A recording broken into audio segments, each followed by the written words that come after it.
Welcome to the Rock Fight, where we speak our truth, slay sacred cows, and sometimes agree to disagree. This is an outdoor podcast that aims for the head, and today on the show, journalist Kyle Frost has returned, and we're going to run through kind of a grab bag of sorts from recent topics to come out of the outdoor industry. You know, a lot of podcasts take this week off, but we want to make sure you have something to listen to when you head out for your post-Thanksgiving ride, run, ski, or climb. But before we get to that, if you could just take a quick second, just one quick second, to hit that follow button wherever you are listening. Maybe drop us a 5-star review. It's actually working. It's kind of gross of me to ask. I realize that, but I really do appreciate it.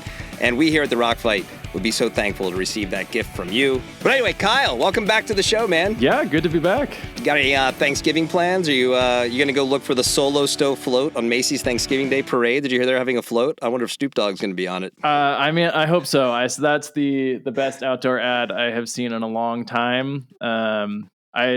Hall of Fame of outdoor ads for me. Yeah, the shout out to the Purple Orange folks out of Jackson. Apparently, they're the ones who pulled that campaign together. I just think I agree with you as far as like outdoor campaigns. I cannot be more tired of here's our new outdoor campaign and like cue the acoustic guitar and like and views of the mountains of the local mountain range wherever our company happens to be located. It's like, no man, go get Snoop Dogg. Like much better. Good job, Solo Stow. It was hilarious.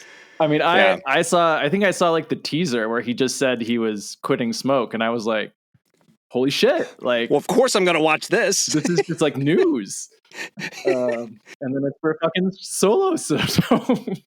All right, so we got a couple things we're going to get through today. We're recording this on Tuesday, November 21st, and I wanted to bring this up because you've recently written about this. But yesterday, REI released a statement that was in response to the workers from 8 different REIs who had recently accused REI of bad faith bargaining practices and I'm quoting here, by the way, quote, bad faith bargaining practices and unilateral workplace changes that show a pattern of egregious anti-union behavior, emotional manipulation, and retaliatory actions against workers, such as firings, changes to work schedules, and disciplinary practices.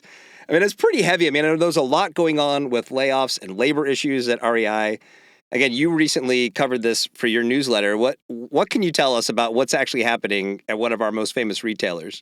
Yeah, I mean, long story short, it's pretty complicated. I think first off, you got to say pro-union, like unions are great. But what's happening at REI kind of goes back about 2-ish years. I believe it was the Soho, New York store that initially started efforts to unionize. But a lot of it centers around guaranteed hours, wage increases, poor management at certain stores, and working conditions. So 8 stores so far have actually voted to unionize, although none of them have managed to negotiate an actual union contract, which obviously it's been a while. I don't know. I saw some graph of how long it generally takes to negotiate these things, and it's not completely. I mean, it's not great that these things take this long, but it's also not abnormal for them to take this long. I had another quote that someone reported schedules being so inconsistent that a part-timer might get 14 hours one week, then 24 hours the next, and 4 the following. Obviously, that's kind of frustrating. And then more recently, there was a large layoff, around 275 people, mostly in like lead positions within the stores across the whole company, which is a lot. They do employ something like 15,000 people or something like that. Enough to make an impact, but I mean, there's still a lot more people that work at REI. You know, I think at the core here, yes, REI is definitely playing in we don't want people to unionize. This is causing us a headache. We are, whether by the, name of what's the word I'm looking for, but by the letter of the law, whether they are truly union busting or not, it seems clear that they're pushing buttons and slowing things down and not fans of how this is developing. But on the other hand, I think there's a lot of issues with how they're doing in general, performance-wise. Right. That a lot of this stuff has been leading to, including layoffs, just increased competitiveness in the market. And at the end of the day, they're running a retail business, and retail is hard, and you're seasonal retail, and that means a lot more flux with hours, with staff, with sales, and that kind of thing. So I think the bigger question is like, where is REI at as a company, like success and profitability wise?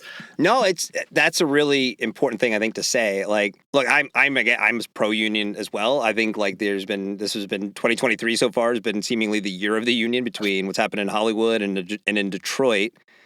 I don't work in any of the 8 stores that have unionized, so I can't speak specifically to why they would or should.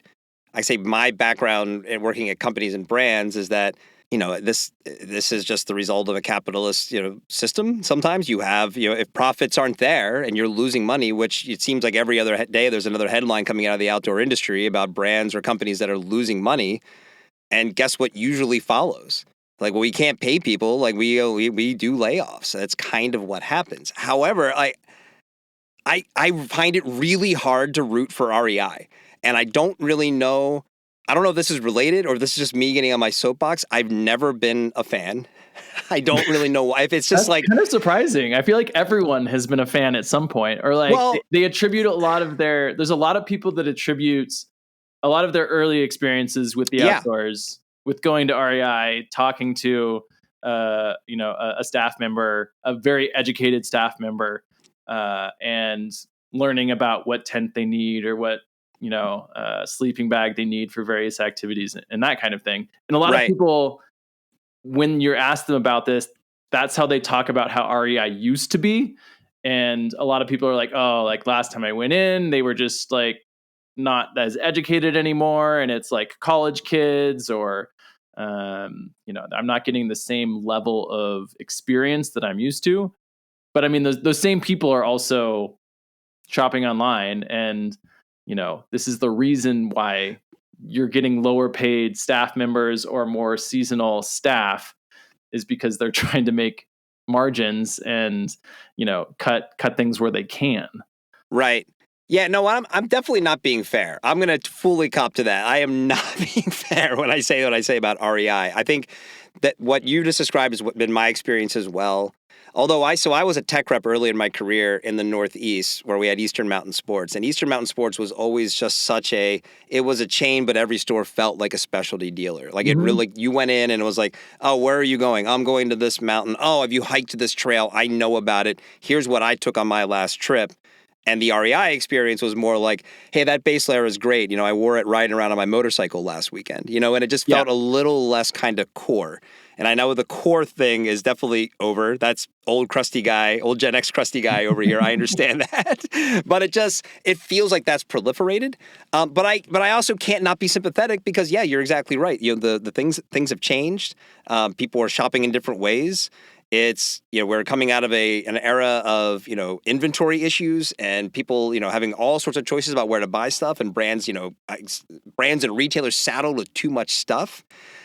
The complaint about, your schedule as a part-timer, that just sounds like being a part-time retailer to me. Like, I'm working at a retail store. Like, yeah, some weeks we got 20 hours for you and other weeks we have 8. That sounds kind of like the way it typically goes. However, REI, not without its troubles and other things too. I mean, the opt-out side, which gets a lot of great press, you find out, well, actually, they're pretty profitable on those days when they do opt-out side. So it's hard for me just to really dig in and be like, well, REI is just such a great representative of the outdoor space and industry that I'm just like, I'm kind of on board with them. And I kind of lean probably towards these folks at these 8 different stores.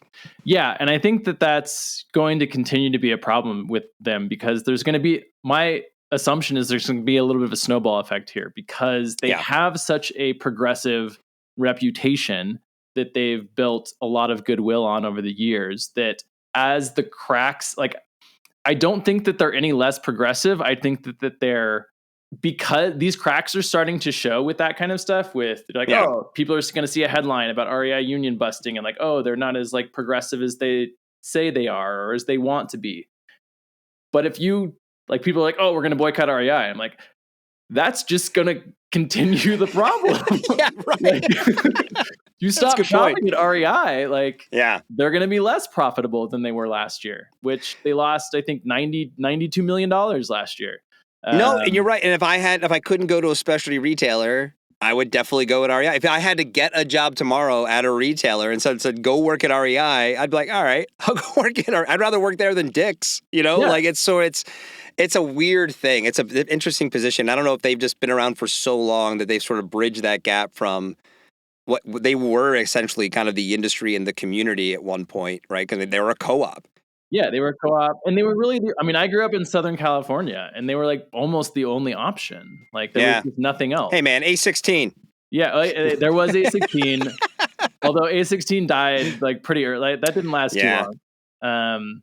And I think part of the problem is that for a long time, REI sold a premium product that wasn't necessarily the gear itself, but was the experience. And like it was highly paid employees that were very educated, that were knew everything about everything. And you went there because you didn't know, what you needed. And for a couple of reasons. One, I'm sure profit margins mean, we're going to start paying employees less and moving towards more part-time workers. But also, my hypothesis is, and this maybe not be correct, but that people are more educated than ever. Like there's more resources for me to make those decisions about what sleeping bag to buy, about what tent to get, without needing to go talk to an REI employee. I mean, there's YouTube. I mean, people are coming in like, there's 50 million listicles on, which things to buy. And, 15 years ago, that did not exist. I can go watch a YouTube video of someone that just, hiked the PCT or did the John Muir Trail and get a whole list of exactly here's what I wore. Yeah. It's definitely a very privileged position that I'm speaking from. I think REI largely important to the industry. I think even specialty dealers, they would say they would like a world without an REI. I don't know if they would really mean it. I think it's, you can, maybe this leads to some, reduction in store count or something like that. But they kind of find like the balance of where REI should be. This is maybe growth, but I mean, everybody's dealing with some of these issues right now. Yeah. And I think you're also seeing it in the type of stock that an REI store carries. A lot of people have expressed some discontent that, REI feels less like a specialty retailer anymore because they're carrying more athleisure, more running, and that kind of stuff. And, maybe they've cut the climbing, they've cut, most stores aren't carrying, mountaineering stuff and that kind of thing. Sure. Yeah. But, that athleisure, that running, those are like repeat purchases that people are coming in for all the time, and cater to a much wider audience than a lot of the specialty, climbing and that sort of thing. And that has to be, a profitability thing, because if you can widen your customer base by, increasing the percentage of the store that caters to those types of people, you can make more profit per store. So the REI conversation is probably a good segue into another story that came out last week about another big outdoor retailer. I put up a pod about this last week, but I was excited to kind of get your 2 cents on it because I know this is something you've talked about a little bit in the past. So Backcountry.com made some waves at outdoor retailer in Salt Lake City last week about taking their in-house line out to market to get some items placed wholesale, which basically means they're selling their in-house stuff to their competitors. They want to expand their offering to the public through their competitors. So you became familiar with Backcountry during that period a few years ago, and I kind of regret not bringing this up on my podcast last week about this, but they were going through a whole period where they were enforcing their patent, which the name Backcountry a few years ago, and upsetting a bit of the outdoor retail apple cart, if you will. So have you kept tabs on them since that? I mean, not really, to be honest. Like that was a big hullabaloo in, I think, 2019, when, basically they sued a couple of small companies for infringement on their trademark of Backcountry as it relates to apparel and food. And if I remember correctly, the trademark was fairly broad, but mostly tied to like goods and apparel and stuff. And in general, it was just handled really poorly. Like yeah, you got to enforce the trademark. That's how trademarks work. But, it was like Marquette Backcountry. It was like, these are, I had a friend that was affected by it, who had like a nitro coffee company called Backcountry Nitro. And there were a couple more. But it was like, guys, like these are tiny things. Like maybe you didn't need to do this. The prevailing discussion was that Backcountry had been bought by a private equity firm and now they were evil. And, that whole thing, which I think was, the whole boycott Backcountry movement, which I thought was a little bit overblown, given that all your other favorite companies also sue people all the time for, Patagonia. Patagonia sues people for using Patagonia in the name. North Face has trademarks on. I think they have Himalaya trademarked for like jackets or something, and I think Sherpa as well. But I don't know. There's like it's one of those business things that can turn into a PR nightmare if you do them poorly, and that's what happened to Backcountry. Right. Well, and I bring it up because it's 4 years ago. Now, granted, we had the pandemic in between, but still, so it feels longer ago than it probably was. But now, the people who were the most upset were the independent retailers, who saw this big competitor kind of kicking in the door and trying to like pick a fight with these much smaller entities. And you get folks from like Wes Allen from Sunlight Sports in Wyoming, who chatted a little bit about it. Posted thank you, Wes, for listening and putting my podcast up and bringing that up again there. But and he brings it up. I said this on my podcast. I have a tough time looking at this move to bring their line out to wholesale as anything other than they're in some sort of financial distress. Because if you read the article, read what they're saying that, we want to take this to specialty dealers, to big box. We just want to see people have been asking for this. So I don't know. Like, do you get the sense that they are having some financial problems over at Backcountry? Because otherwise, why would you? I can't see any of these independent retailers like running to carry this line. Yeah, I mean, I don't know if they're in financial distress. Like the weird thing, like you asked if I'd kept tabs on them, and part of the weird thing is like I don't feel like I've really heard about Backcountry in the last couple of years as like a key player, even though they obviously are. They opened a store here in Boulder that carries the Backcountry line and Stoic, which is an in-house brand now, and like a couple other things, like a mishmash of other things. But and recently, it leaked in I think July that the private equity firm that owns Backcountry was exploring a sale. The numbers there were around I think $1 billion in revenue and a possible valuation of several $100 million. Wait, Backcountry's doing $1 billion in revenue? This was in Bloomberg as like an insider leak that they were. Is REI doing $1 billion in revenue? I'd have to look. I'm not sure. I'd be surprised. Yeah. And so it's unclear. I mean, private equity firms are in the business to, sure, buy cheap, cut some staff, make some money, sell a couple years later. So we're like, we're on that timeline. I think they took over in 2015, I believe. So, we're eight years later. Yeah, now. That's long actually for some PE places, right? Yeah. That's a long time to be holding on to something. But I mean, I also totally agree with you that it seems like a weird choice to try and wholesale to specialty retailers. And I don't really see why any retailers would want to do that. You don't see Amazon Basics, whether it's, let's say, my Amazon Basics, like cord or microphone, or I don't know, all the kinds of stuff you see being sold at Best Buy or, that kind of stuff. Like it's direct competition.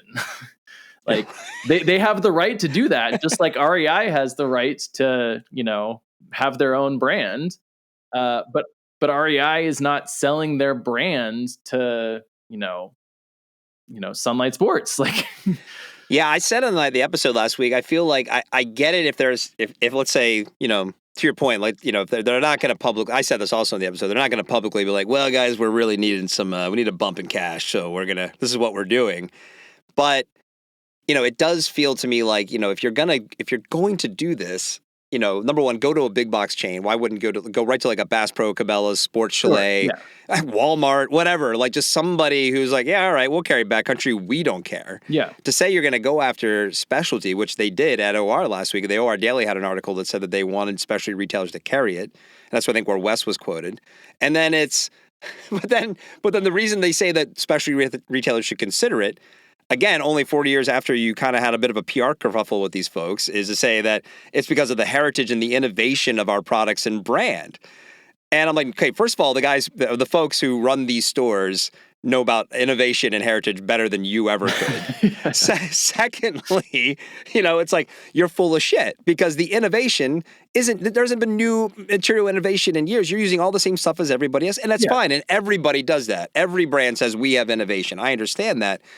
But you gotta, I would hope maybe in the one-on-one meetings they're being a little bit more forthcoming if they get a meeting with some of these specialty guys. But the whole thing is just really head-scratching to me. Yeah, like I don't see Backcountry, pushing the boundaries on any of their stuff. Like it looks good. It looks good, but the line, I mean, they've grown the line a lot. I went into the store today in Boulder to check it out. But they're playing into like REI topo, like a little bit more stylish than REI topo designs. But it's the same playbook. Like they're just taking stuff that's like works elsewhere. The Adam LT, like, that Arc'teryx makes. Everyone has a copy of it. Backcountry has a copy of it.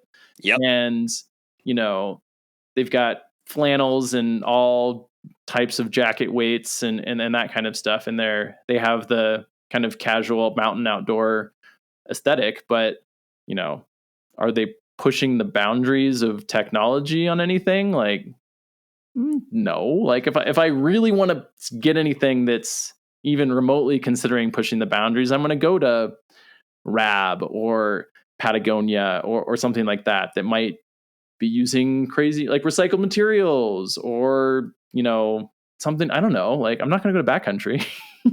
Well, and so I was you were talking, I was thinking about this, right? Because that's a good point. Another thing is they have 9 stores, so significantly fewer than REI. So if you're going to sort of, again, goose the P&L or whatever, however you want to describe it, this is a way to kind of do it. So why the big PR push? Because here's the other thing, and you kind of said it at the beginning. I haven't thought about Backcountry for years.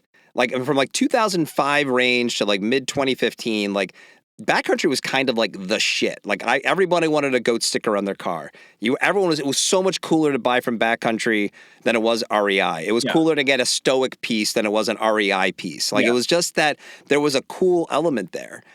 And then until this article, I got to be honest, I haven't thought of Backcountry in a long time. And I kind of wondered, has Evo supplanted them as sort of like the number 3, like the cool retailer, like after REI or Dick's or something like that? Part of my issue is that I've just bought less stuff over the last several years. And that Same. Kind of cut into my awareness of, who's the big bad in online retail, but like who's the Thanos of online retail. and as a result, like when I do buy things, I tend to go direct a lot of the time to the brand or something like that. But I mean, it's a very interesting situation, and you like you said, I have to wonder if part of this is literally to just kind of get the brand more into the zeitgeist again. They've been growing stores, at a much smaller footprint than in REI or something like that, because they're not carrying gear and that kind of thing. But the word you're going to hear is omni-channel, and like, which is omni-channel marketing. And we got to hit our consumers at retail. They got to see us here. They got to see us there. They got to see us online. They got to see us on social. And like, that's really the only thing I can think of, is that they're just trying to be more places, to be just visible more than they have been. But I agree about your comment around being carried in like a Dick's or a Cabela's or something like that. Like that totally makes sense to me. Makes huge sense. It does not make sense to me that I would see Backcountry in a Neptune Mountaineering or a Bentgate or something like that. Like who are they? Who are they going to kick out to put Backcountry in? Oh, could you imagine? Can you imagine? I mean, just if I was one of these store owners, I'd just be laughing. And that's kind of, so it makes me do it. They definitely have owned the news cycle, and here we are talking about them again, right? So I wonder, there's a little bit of, look, there was a small footprint outdoor retailer. No one showed up. So let's just roll in. Let's cause a big stir. I actually reached out to their PR representatives. I sent them the episode to say, hey, if anybody over there, Colby Black or anybody who works there wants to come on and chat about it, welcome to. They wrote back, said, thanks, we'll let you know. I hope they do. If everybody over, I'll send them this episode too. Like, hey, we're talking about it again. Your strategy's working apparently. So maybe that was the whole point, was to kind of, we've been out of the zeitgeist for a while. Let's cause a stir and have people talking about us, because it's really a head scratcher. Last thing I want to talk about, the year's coming to a close. You wrote about some really interesting things this year. I was thinking about what are the as we're heading towards 2024, what are the stories that kind of lingering from this year or on the horizon for next year are you most interested in seeing how they played out? I wrote a few down, but why don't what are the things that you're most interested in? There's a lot of stuff. I think for me, one of the things is whether snow sports can continue the kind of growth it's been on. Had a huge year, 2022, 2023, but I think that there's kind of a lingering question of whether we're going to continue to have good snow years or whether that kind of stuff can sustain itself. And that's always fun to watch in terms of the battle between Alterra and Vail and resorts and all that jazz. But that's an interesting point. It almost would be better if California and Utah had a terrible snow year, because if both places have another good year and we get that false sense of security of like, oh, we're back, baby, and then the bottom drops out a couple of years from now, and I think we've had some somewhat similar things that happened with biking and COVID, where there was just a huge bump, and then people had over-ordered inventory, and when it kind of happened with the whole outdoor industry, but sure. But yeah, I'll be interested to see whether snow sports can continue that. Other than that, I think we talked about REI. I think that retail, the state of retail is just an interesting one. And then also I think following the news this week about the outdoor recreation industry being $1.1 trillion contribution to GDP or whatever it is. Right. That number is pretty complicated because I think incredibly complicated. We could probably do a whole episode on that, because seriously, that number includes a lot of things that most people don't typically associate with the outdoor pogo sticks, golf. Can you do it outside? It's in the number. Amusement parks, all of the Disney is in that number. So. I might go mountain biking this weekend. Might go to Disneyland. Either way, I'm contributing to the outdoor economy. Yeah, I've been working. I typically do a little review of these kinds of numbers, and most people. I'm generalizing here, but a lot of people tend to associate camping, hiking, backpacking, climbing, biking as the core outdoor industry. But they don't even make the top 5. Right.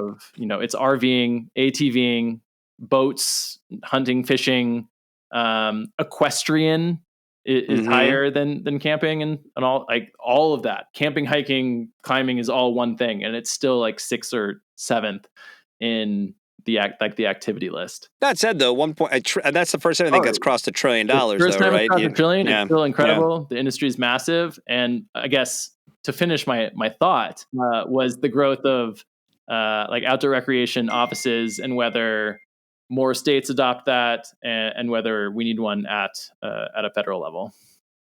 Yeah, the state and federal economy, the growth of the outdoor economy conferences, this is something I really want to dig into, because I think that's an opportunity or at least a topic that is not getting the attention it deserves, right? And I got a lot of feedback, and I want to do an episode on this coming up soon about when Sean Smith from Outdoor Retailer came on the show.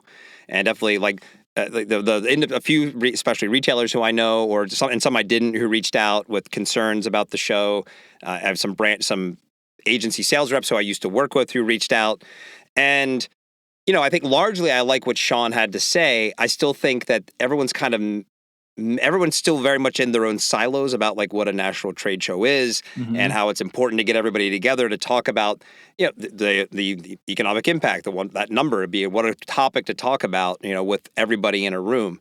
But then I was chatting with Drew Simmons, who's a PR guy in Vermont, and has been heavily involved in the local outdoor economy conferences. And every state has a local outdoor economy conference that talks about how the outdoor economy impacts their individual states. Yeah. And at those places, you have all the decision makers. You have local trail advocacies. You have politicians. You have folks from, folks from brands. Yeah. And to me, like that's where we are. The trade show isn't that interesting because it's just the world we have now. It's not like 30 years ago, again, it was much more interesting. You had new brands creating new things, new technologies. All of that is status quo at this point. So the conversation is truly around, for me, and I think it should be for everybody, around how do we do better? How do we leverage the money we have? How do we increase access and clean up our, how we're making things? And those seem to me to be the places where those opportunities are going to exist. Yeah, and I would love more states to adopt. Like Colorado has an outdoor recreation office, like at the state level. It would be great to see more states adopt that. It would be great to see something like that at the federal level. I mean, obviously, 1.1 trillion, but outpacing other industry growth. Getting those kinds of stakeholders and having the really complex, interesting conversations across those different industries, and let's get the RV people and the hiking people in the same room. Like the RV people aren't an outdoor retailer. Like the ATV people aren't an outdoor retailer. And how do we get, even within our human powered world, right? We still have the wilderness people who don't want mountain bikers, who honestly would like kick everybody out. Like, you can't even hike here if you gave them that choice, right? It's like, so how do we have those conversations and then if they're all happening, any place that has one of these, offices like Colorado, California, Oregon, Vermont, and these are the ones off the top of my head that I know, North Carolina, they have their individual conference, and maybe you get some draw from neighboring states. But it's like, well, if we're talking about a national trade show, it's like, well, how do we make a national economic conference, right? That's ultimately, there's the gathering of the tribe that we really want, that we don't know that we want. That's an interesting conversation. Yeah, I think that's going to be a huge focus for next year for sure, especially from this show. I think you're going to see it grow. I'm all the things you mentioned. I'm definitely curious to see how outdoor media evolves, and then obviously, our pet project of the Outside Festival. Will it actually happen? Very excited. I'm so excited. Anytime I want news. Come on, Outside. You've been holding back. Let's get what's going on with the festival. I think their deadline for applications or correspondence around sponsorship was early December. So I don't know, maybe by mid-December we'll find something out. Or I'm teasing them, but it plays into the trade. It's all of these things, right? It's like everybody kind of missing the point of what we actually want. Everyone's like, we want to get everybody together and talk about business, or we want to get everybody together and watch a band. It's like, no, let's evolve the outdoor space to talk about things that actually matter and everybody's role. That's actually what we should be doing. Yeah, and there's space for everything, right? There totally that's kind of the point. There's space for people that want to watch music and go to a climbing wall and watch dogs, and there's also space for us to have really complicated conversations about the balance between conservation and tourism. Not necessarily the same place, but. And wilderness, get comfortable with the RVers. They do a lot for us, all right? Yeah. More than people would probably like. Yeah, right. All right, man, we'll wrap it up there. Thanks again for coming on. We'll hopefully see you in a week or so. Yeah, sounds great. Always happy to be here. All right, that's our show for today. Thanks to Kyle Frost for, again, coming on with some amazing insight into the outdoor industry. Send your feedback to this conversation or anything we cover here on The Rock Fight to myrockfight@gmail.com. I'm hoping to get you a Black Friday episode this week as well, but until then, a very happy Thanksgiving to you, the amazing audience we've built. This show is not even a year old yet, and the support you've offered is nothing short of astounding. On this Thanksgiving, I'm giving my thanks to you. The Rock Fight is a production of Rock Fight LLC. I'm Colin True, and here to take us out is my man and yours, Krista Makes, with the Rock Fight fight song. We'll see you next time.